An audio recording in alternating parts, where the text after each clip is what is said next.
Hello everyone, welcome back to my channel. It's your girl. If you don't know, if you're new here, my name is Isabel, and as you can tell by today's title of the video, I'm going to be reading one-star reviews of some of my favorite books of all time. There's not really a program to this. I'm just kind of gonna go through the books on my shelf on Goodreads, and then we're just gonna look at the one-star reviews. I haven't looked at any of them because I want my thoughts and my feelings about them to be as fresh as possible. I feel like this video may also be detrimental because sometimes other people's opinions can really ruin my experience with the book. So this is kind of a risky video, but you know what? We're gonna go for it anyways. Yeah, let's just see why other people thought it was a 1-star, whereas I thought it was an amazing book. Books are subjective. What could be amazing to me could be like dirt trash to somebody else. Also, I'm gonna try to go for reviews that are short and sweet because some people on Goodreads, they go in on their rating and reviews. Like they write whole essays in MLA format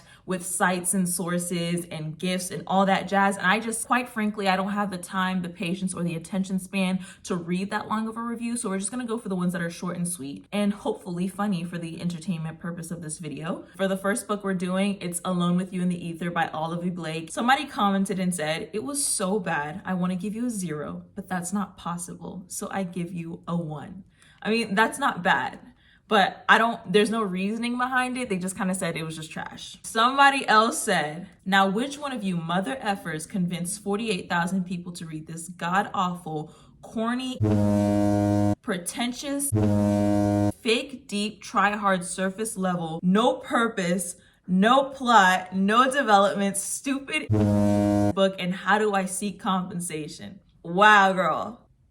Okay, I get that you hated it, but to call out 48,000 other people, I don't know. This doesn't really hurt my feelings because that's how you feel. I don't even know how I'm supposed to react to these. Corny, I don't think it was corny. Yes, a little pretentious, I could agree, but I loved it and I ate it up. Fake deep, I don't think it was fake deep, but that's personal opinion. Sorry it wasn't revolutionary. No purpose, no plot. Exactly, we were here for the vibes. No development, vibes. We were vibing. And a lot of books actually have no plot. It's just about character development and it's about the vibes. How do I seek compensation? Girl, you will never get it. The closure you want, you will never get it. Take the L and move on. This was so boring. I could see how you would feel that way. This one's a long one. So yeah, I'm confused and this book made me feel dumb. Consider this an extremely sophisticated version of All the Right Places for Grown-Ups. Kind of true. High key. Someone else said, "DNF, a lot of words that mean nothing." A lot of words mean nothing. A lot of the stuff we say mean nothing, but we say them anyway for entertainment value. I felt like this book was just trying too hard, for lack of a better description. Truly, it was a whole bunch of nothing masquerading as a whole bunch of philosophical revelations. I don't really know what to say that. Sometimes the most simple things are philosophical. So what are we really talking about here? As a man thinks, so is he. I think, therefore I am.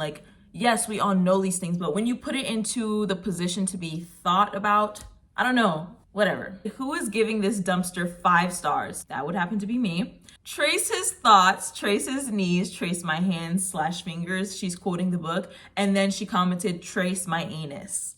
The most pseudo-intellectual BS I've ever read. This book made me want to contribute to pollution more so bees can die out faster. So what did the bees do?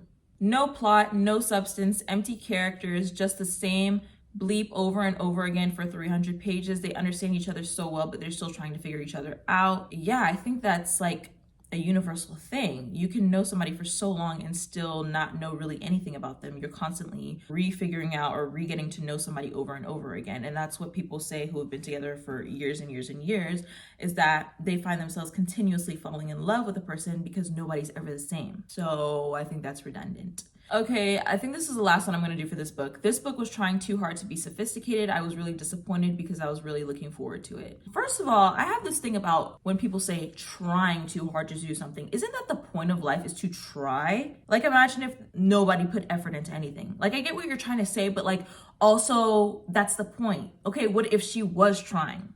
Not everything's going to be a success with an effort. I applaud her anyway for her dutiful efforts, and I think we should all try. Normalize trying too hard. It was very meh. I just felt like the author was trying to be thought-provoking and it didn't work. My thoughts were provoked.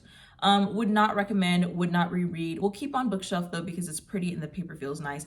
Very valid. Okay, so now I'm gonna look at the 1-star reviews for Conversations with Friends by Sally Rooney. That is another one of my 5-star reads. Someone said, I'd rather have a conversation with the wall. Okay, valid. I'm just gonna read a line from this one. Someone said, usually Sally Rooney books make me feel like bleep in a good way, but this one just made me feel like bleep, period. That's valid. I felt that, and I'm not mad at that at all. I'm not mad at any of these, honestly, because that's your opinion. What am I gonna do about your opinion? This book used so many words to say nothing. Guess I'm just too old to enjoy reading about the stupidity of 21-year-olds. I do remember being stupid at that age, but those are not fond memories. Okay, I'm glad you came to that realization about yourself. If anything, that gave you a new revelation about yourself and what you do or do not enjoy, so. Someone said, don't let the fun, breezy cover fool you. This is easily one of the most dreadful books I've ever read. I could say more, but that's just more time in my life I'll never have back. That's very valid. This is why I don't go ham in the reviews. Conversations with Drywall. Nope, 1 star. The more I think about this, the more I'm ready to start an internet beef with her. I've felt this way after reading a book. Like, I've wanted to start beef with an author. So, hey, valid for you. I feel like that's my response for most of these. Like, it's valid. Like, I can very much see your point. Sally Rooney can F right off, I want my money back. Okay.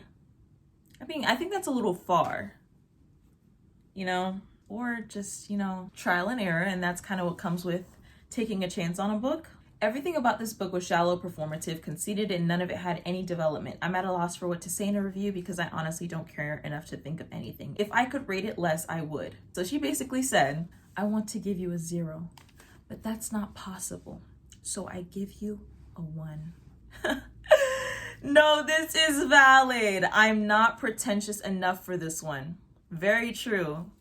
Hey, maybe I like it because I'm pretentious and shallow and dull and unimaginative and self-obsessed. This one was straight to the point. I hate this book! Exclamation point, exclamation point. Thank you, girl. You got straight to the point. I'm not sure, but I think she hates this book. Someone just said no. That's so real.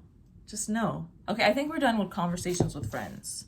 Let's go on to something else. Let's do Addicted After All by Kristen Becca Ritchie. This is another one of my 5 stars. It's the last in the Addicted series. Someone said it's not that bad as some of the other books, but it's too long. It's not that bad as some of the other books. How do you get to the 5th book in the series and still not like it? Like, why are you wasting your time? This whole saga felt like a bad fanfic, and I only kept reading it because I like knowing about everything that happens to the characters. So you like it. You like it because of the characters. So you're reading it because it's a character-driven story. So what if it read like a fanfic? Were you expecting Jane Austen? See, this person asked himself a very valid question. How did it take me 3 books to realize how absurd this series is? I don't know. I don't know, girly pop. Okay, let's go for 7 Days in June because I feel like I haven't talked about that book in forever. I loved it a lot. So let's go ahead and read 1-star reviews. I feel like that's kind of counterintuitive since I love the book, but anyways. Someone said this book was a disappointment. The characters seemed to be stuck in teenage emotions, lacking real life complexity and depth. Just a bad read. Okay, I disagree. Actually, I agree with the teenage emotions, but I also feel like they were both healing their inner child with each other. And it makes sense because they both left off with 0 closure. But I get your point, Lacking real life complexity and depth. Just a bad read. I don't think it lacked complexity or depth. I think it's one of those stories, those few rare romances that actually do have depth. Someone said back-to-back disappointments, vapid, unrealistic plotline, a 1-week drug and alcohol-fueled teenage hazy love and separated by 15 years, and that is true love when they meet again for a week. Very valid. But were the vibes there? Yes. Throwaway cultural references made it read like a dime store novel, even though there are flashes of brilliant writing. Overall, wildly disappointed. If there were flashes of brilliant writing, I mean, come on, at least a 2-star. I genuinely can't believe I just read and finished a romance novel. We'll be taking it up with my book club as I feel absolutely hoodwinked, bamboozled, and led astray. Incredibly cliche, read like it was written like it was dying to be a movie. Well, clearly you don't like romance, so why read romance? Even if it is for a book club, I mean, free will and all. LOL, someone said did not finish. I felt my brain atrophying. Okay, this meant this book was killing her brain cells. Just reading this drivel, ooh. I did not even get through chapter 1 before I quit. Girl, you didn't even give it a chance. I can't believe this is a Reese pick. Well, girl, you didn't even give it a chance. Most books are not even good in chapter 1. I mean, you're just getting to know the story. That's like shaking hands, greeting somebody, being like, hey, actually, I don't like you. But hey, that's your own personal experience. I mean, that's kind of valid. Maybe you just didn't feel the vibes or the energy was right. But what I will say in your defense is when I first read the book, I did DNF. But at least I waited 50 pages and not one single chapter. And then I picked it up and ended up loving it. Waste of time. I kept reading, hoping for redemption. It never came. The plot is depressing. The characters are depressing. It's basically a boring, smutty book with foul language. I can't believe it was a Reese Witherspoon book club pick. I will be rethinking reading anything else she recommends. This is giving, you've just lost a customer. I'm shaking in my boots. The two main characters had too many medical, emotional, and mental issues for me to be invested in that portion of the novel. She said, I want healthy characters. That's very valid, but I want to be entertained. The novel covered several cultural aspects of the Black community, and I did enjoy reading and learning about these aspects, but it is just not what I expected when I thought I was reading a light summer romance novel. See, that's the problem. Your expectations were in the wrong place. The hat was making me hot. Let's do ACOTAR. I'm a second away from dousing myself in gasoline and lighting myself on fire just so I never have to look at this book again. Very extreme.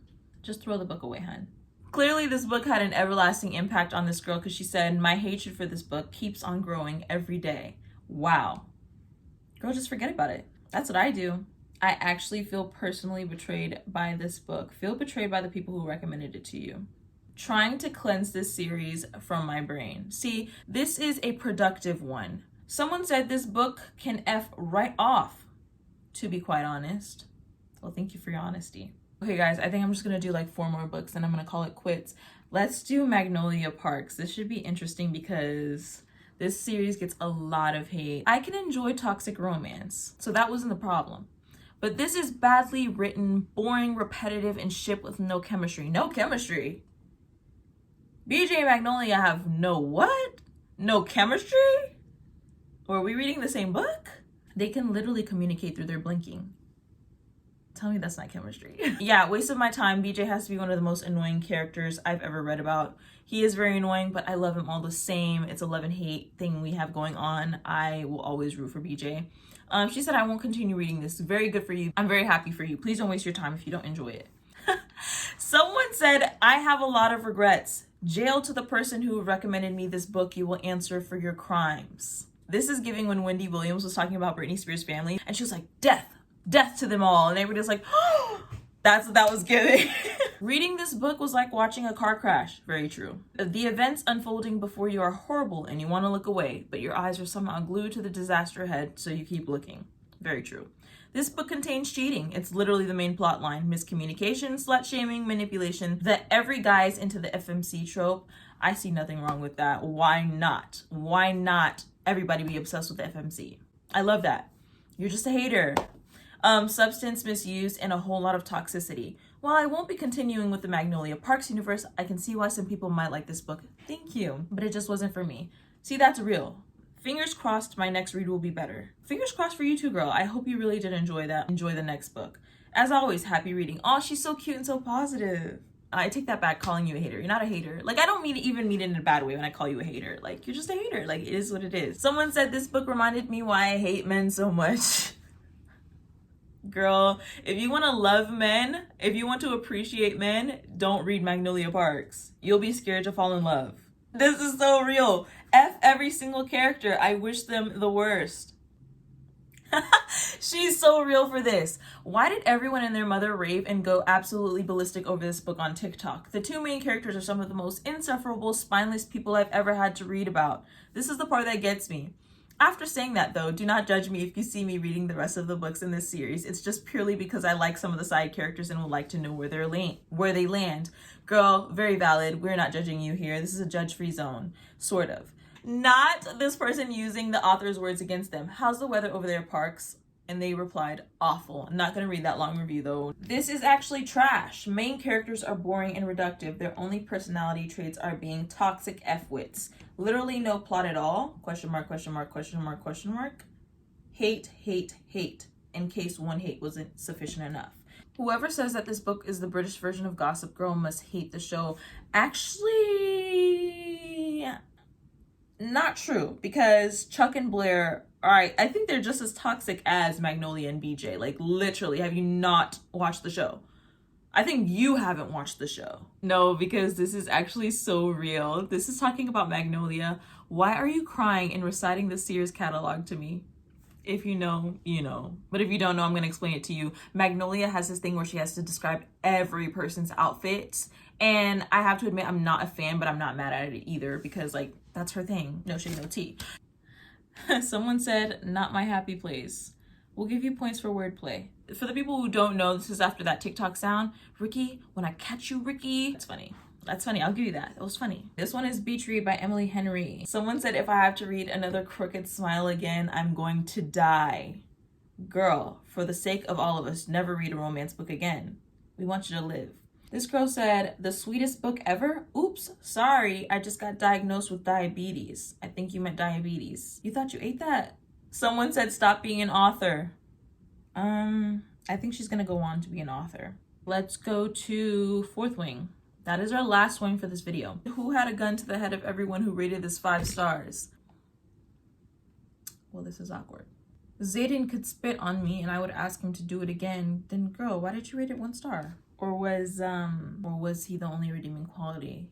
He's the 1 star. I don't get it. I'm not sure I get it. Someone said, I need y'all to start having some standards for the books you read. No, we won't, because we're here for the vibes. Go read a classic. This is so real.